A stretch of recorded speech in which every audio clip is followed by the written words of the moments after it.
Good day everyone, especially to my instructor, Sir Leo Arceus.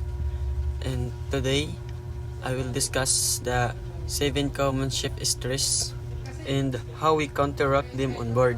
So, ang shift stress, ito ay nangyayari dahil sa waves, uneven loading at pressure ng dagat.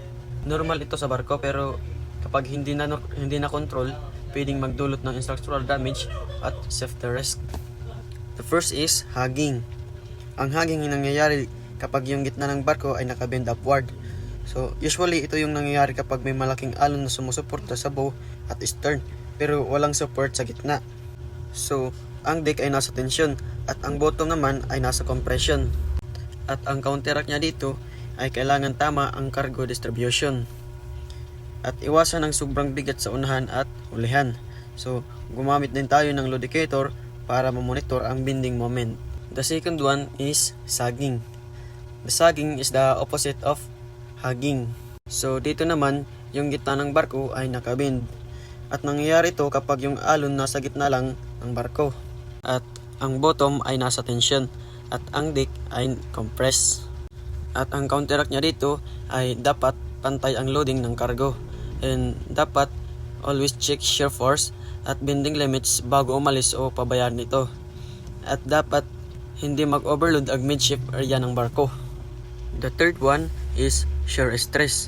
So, shearing stress ay nangyayari kapag hindi pantay ang distribution per section ng barko. Halimbawa, kapag mabigat ang isang cargo hold at yung katabi naman ay magaan. So, nagkakaroon ng vertical imbalance. At ang counteract niya dito, even loading per cargo hold. So, dapat nakamonitor tayo sa monitor shear force sa loading computer. And dapat huwag lalampas sa allowable limits. Pang-apat is torsional stress. So, ang torsion ay twisting ng barko. At common na din ito sa container ships, lalo na kapag uneven ang alon o loading support at starboard. So, kapag madalas itong mangyari, pwedeng humina ang structure. At ang counteract niya dito ay dapat balance ang cargo sa magkabilang side. So, dapat din siguraduhin maayos ang container lashing at regularly check stability condition. At ang panglima naman ay panting. So, ang panting ay nangyayari kadalasan sa bow area. Kapag tumatama ang alon, yung hull plating gumagalaw paloob at palabas dahil sa water pressure. So, may pinting beams at reinforcement ang barko. So, regular inspection sa forward structure. At ang pang-anim naman ay pounding. Ang pounding ay nangyayari kapag malakas tumatama ang bow sa tubig. So, parang may impact or slamming effect. Then, delikado ito sa forward bottom flatting. At ang counteract niya dito ay dapat mag-reduce ng speed kapag nasa row C. At dapat baguhin ang course para hindi diretso ang tama ng alon. At iwasan din natin ang excessive slamming.